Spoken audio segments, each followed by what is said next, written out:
안녕하세요. 마을공화국 TV 아름다운 동행 진행자 최원영입니다.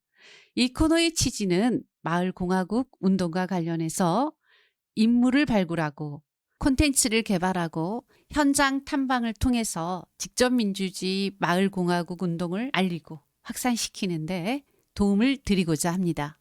앞으로 진행 방향은 작가와의 대담, 강의, 자료 시청 등의 다양한 방법으로 여러분과 함께 마을공화국 TV 아름다운 동행 코너를 만들어 가려고 합니다. 먼저 마을공화국 TV를 개국하면서 특별히 첫 번째 손님으로 우리나라 대한교육의 선구자인 김창수 선생님을 모셨습니다. 안녕하세요, 선생님. 영광입니다. 김창수입니다. 네, 반갑습니다.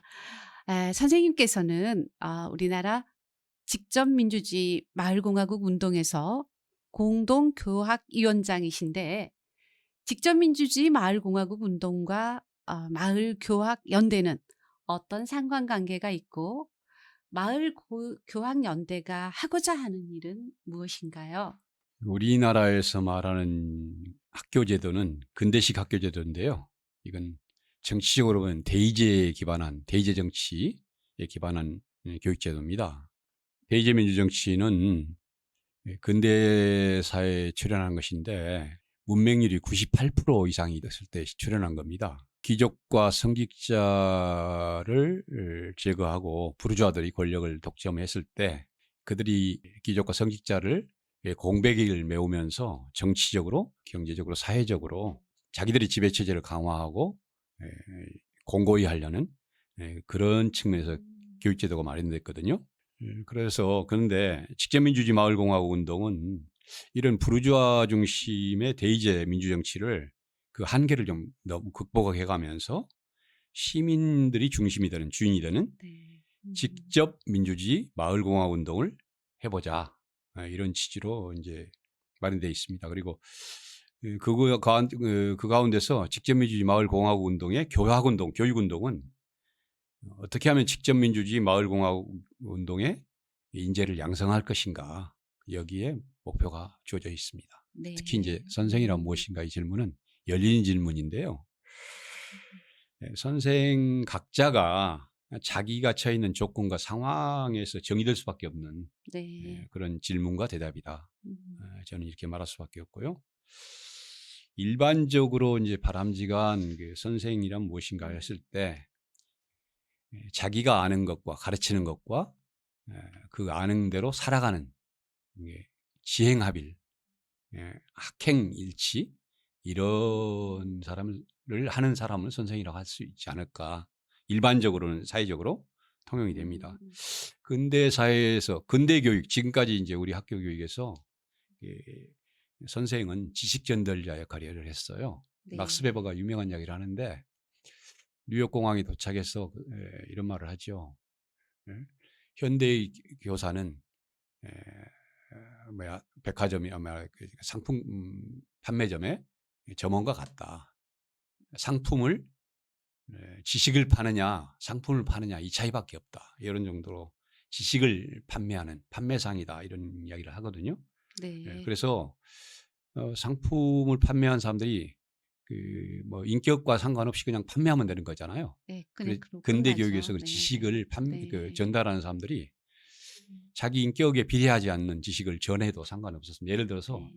윤리 선생이 윤리를 잘 가르치면 됐지 꼭 윤리적인 삶을 안 살아도 됐어요.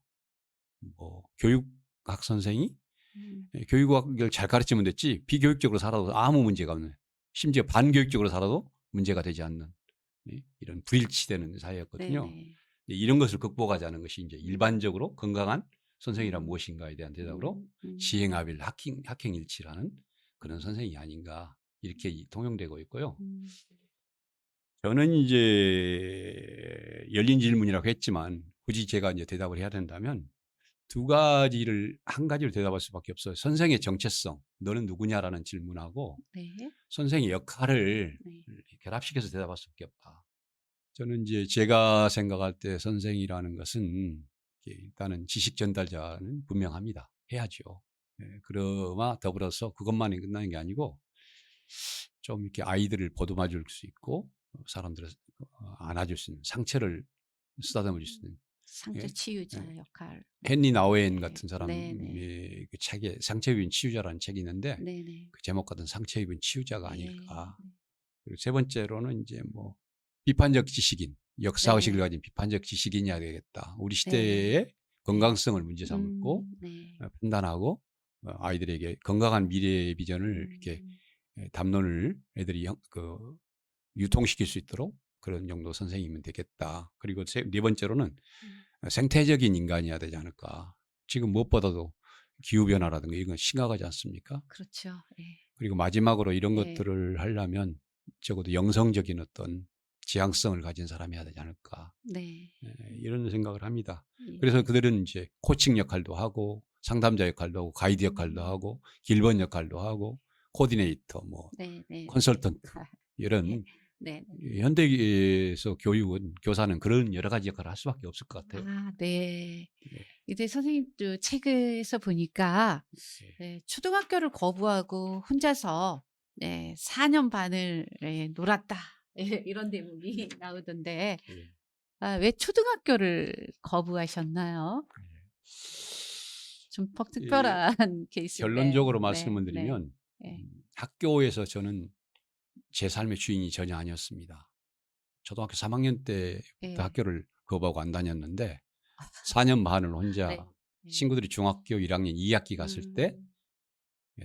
어떻게 학적부 만들어서 예. 초등학교 6학년 2학기로 끌어가지고 중학교 무시험 진학을 해서 이제 중학교로 갈 수 있었는데 제가 그렇게 초등학교를 거부했던 이유는 일단은 결론적으로 아까도 말씀드렸지만 예. 저는 전혀 제 삶의 주인이 아니었다.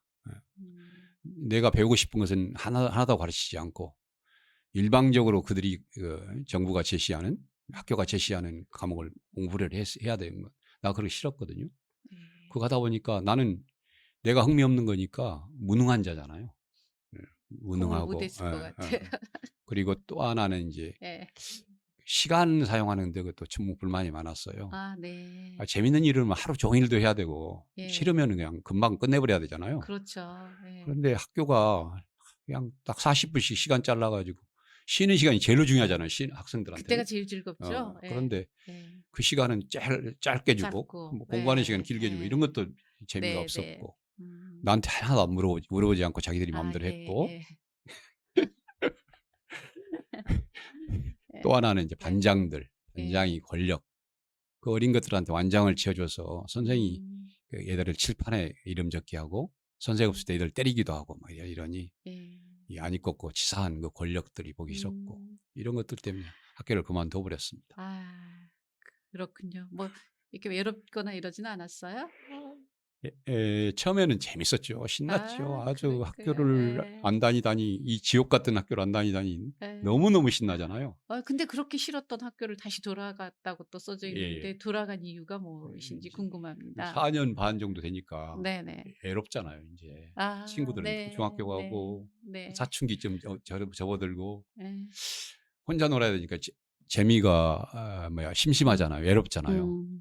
그러니까 그렇게 싫은 학교보다는 외로운 게 더 힘들어서 학교로 돌아갔습니다. 외로운 게 더 견디기 힘드셨군요. 예. 근데 돌아간 학교가 예. 더 외로웠어요. 사실은 중학교, 고등학교가. 중고등학교요? 예. 예. 왜 그러냐면 네. 내 기질이 자유로운데 네.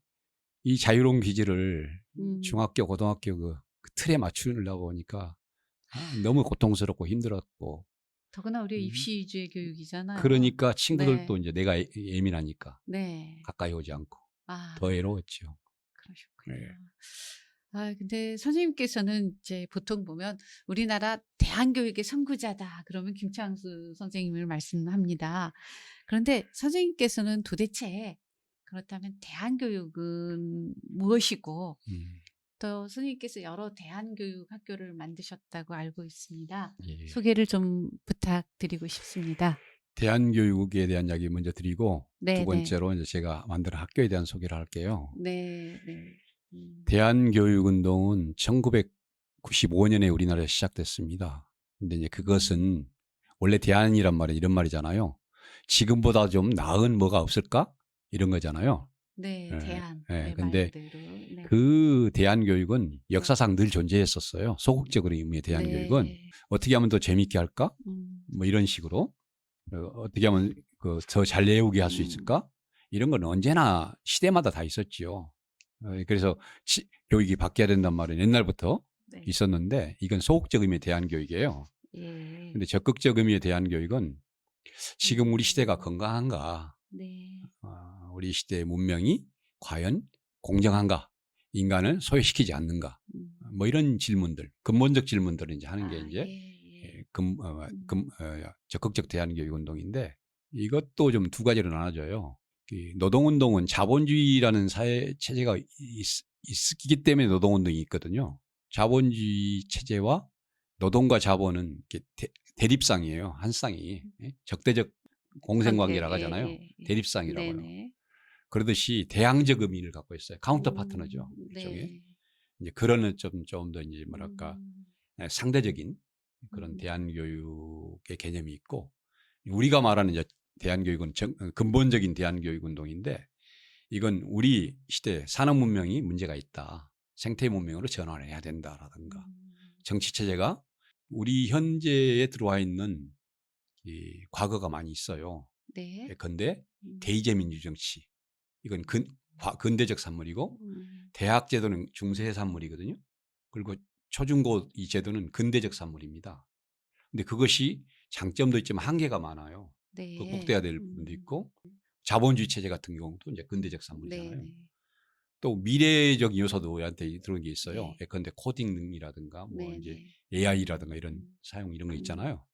그런 것들이 많이 들어와 있는데 이렇게 우리한테 현재 들어와 있는 과거의 모순을 극복하고 어떻게 하면 건강의 미래 요소를 가지고 새로운 세계를 만들어 올까 뭐 그렇습니다. 아, 네네.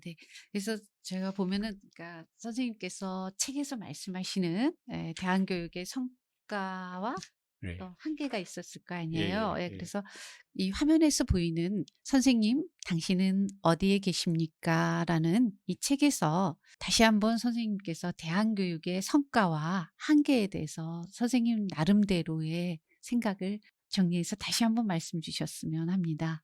일단 대한교육 운동은 이 시작될 때 그때가 1995년이라고 그랬는데 네. 그때 아이들이 한 600여 명 정도가 1년에 자살을 했어요. 그 생태 같던 아이들이 600여 명 네. 이상이 자살을 했는데 그 아이들이 공교육 체제에 이제 적응을 못한 아이들이잖아요. 그렇죠. 근데 대안학교가 성립되면서 학생들이 좀 숨구멍이 생겼죠. 그래서 뭐랄까 조금 자유로운 이게 학교의 폭이 넓어졌죠. 학교 선택권이 조금 넓어졌죠. 그런 점도 있었고 그리고 공교육이 대안교육에 영향을 많이 받았어요. 예컨대 학교 운영위원회라든가 또는 학교 급식 문제 이런 문제라든가 또는 지금 혁신학교 같은 경우 일종의 네네. 그것도 대안교육의 운동의 아, 영향이라고 예. 지금 봐도 될 것 같고요. 그리고 이제 무엇보다도 학생들의 교육계의 다양성을 보장해야 된다는 의식을 담론을 형성하는 데 기여를 했다. 이게 가장 큰 거다라는 아, 네. 생각이 듭니다. 한계는 이렇게 네. 이제 우리가 어떤 오류를 범했느냐 하면 네. 우리가 대한교육 운동을 시작하면서 초등학교, 중학교, 고등학교, 대학교 6, 3, 3, 4 제도에다가 집어넣었어요. 예. 근데 사실은 예컨대 생태 문명이라든가 평화 교육이라든가 인권 교육이라든가 성평등이라든가 이런 교육들을 우리가 집어넣었는데 이것이 근대적 학교 제도에 맞지 않았던 거예요. 네. 이게 그 낡은 틀에다가 새로운 콘텐츠를 집어넣은 거죠. 세수를 세부대에 써야 되는데 세수를 만들었어요 우리가. 그런데 그 세수를 가지고 험부대에다 집어넣으니까 이게 효과가 반감이 되잖아요. 네네. 그래서 그렇죠. 한계를 가질 수밖에 없었다. 사실상 우리나라 특수한 이유가 있는데 특수한 이유는 출생률 저하 때문에 네. 입학할 애들이 적어지니까 대학에 이제 위기에 처했는데 그보다는 근본적인 문제가 있습니다. 뭐냐면은 사실 대학에 가지 않아도 이제 공부할 수 있는 길들은 많이 널려 있습니다. 대학만이 성인 교육의 유일한 창구였을 때야 네. 대학이 충분한 역할을 했지요. 근데 지금은 대학보다도 우수한 연구기관도 있고 그러지 않습니까? 개인들도 있고 그렇죠. 예. 유튜브도 얼마나 유 선생이 얼마나 정말로 탁월한 유 선생에서 정말로 네. 이렇게 그렇죠. 우리한테 좋은 네. 컨텐츠를 줍니까? 네. 이런 상황에서 이제는 스스로 공부도 할 수 있고 그러니까 성인 교육의 역할이 대학이 줄어들 수 있어요. 이건 네. 근본적인 이유입니다. 네네. 그래서 앞으로 대학이 점점점 약화될 거라고 저는 생각을 하는데 그러면 한국 같은 경우는 대학을 안 가면 고등학교를 다녀야 할 이유가 많이 없어져요. 원래 고등학교까지는 전인 교육을 위해서 만들어진 건데 그렇죠. 현재는 대학을 보내기 위한 것이 고등학교 교육이란 말이죠. 대학이 무너지면 고등학교도 무너져요. 이런 식의 이제 연쇄 반응이 저는 올 거라고 생각을 하는데 네. 여기에 대한교육운동이 상당히 그 공교육 체제 제도를 이렇게 허무는데도 역할을 하고 있지 않을까 그런 생각이 좀 듭니다. 아 예. 그러면 선생님께서 이제 그러니까 제가 아까 대한교육의 성과와 한계를 여쭸는데 예. 앞으로 그럼 대한교육이 마을 교육과 대한교육과 마을 교학 운동이 나아갈 방향에 대해서 좀 말씀을 여쭙고 싶습니다. 예. 네. 반복된 이야기지만 근대식 교육은 산업혁명과 프랑스 혁명의 결과라고 보면 되거든요. 네네. 프랑스 혁명은 정치혁명이지 않습니까? 대의제에 적합한 인간을 어떻게 양성할 것인가. 음. 대의제, 직접민주주의가 아니고 네. 그리고 산업혁명은 대량 생산 체제에 어떻게 적합한 인간을 양성할 것이냐. 이 두 음. 가지 요소가 이제 근대식 교육제도거든요. 이것은 이제 극복돼야 될 일인데 하루아침에 물론 되지 않겠지만 탈근대 교육, 지금과 앞으로의 교육은 어떻게 갈 것이냐. 결국은 다양성이 보장된 교육으로 가지 않을까. 대만 같은 경우는 이제 2018년에 다양성 보장 교육법이 만들어졌어요. 교육계 다양성 보장법이. 네. 일본도 법이 어떻게 다양성을 이제 예. 그렇죠. 지금 같으면 예를 들어서 네. 인문계, 뭐 실업계, 과학, 특수고등학교 뭐 몇 개 있잖아요. 네 그렇죠. 예. 그걸 해놓고 거기 선택해서 가라고 하잖아요. 학생들한테. 네. 내가 거기 갈 학교가 없을 때는 어떻게 해야죠? 그렇죠. 이거 어떻게 해야 되죠? 진짜? 나 예. 같은 성격을 예. 가진 사람은 안 그렇죠. 가죠. 예. 그렇지 않겠어요? 네네네. 그러니까 그 교육 계획을 다양성을 네.